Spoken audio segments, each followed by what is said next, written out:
За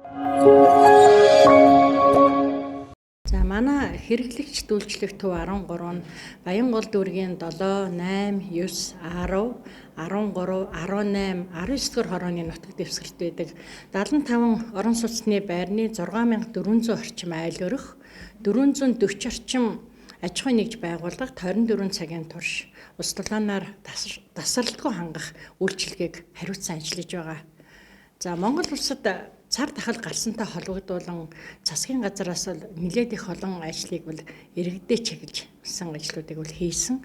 Үүний нэг нь бол хэрэглэгч орчин суугчдын ус дулаан цахилгааны төлбөрийг хөнгөлсөн явдал юм. Манай орон сууц нийтийн аж ахуйн удирдах газрын хэмжээнд зөв хэрэглэгээ аян явагдаж байгаа.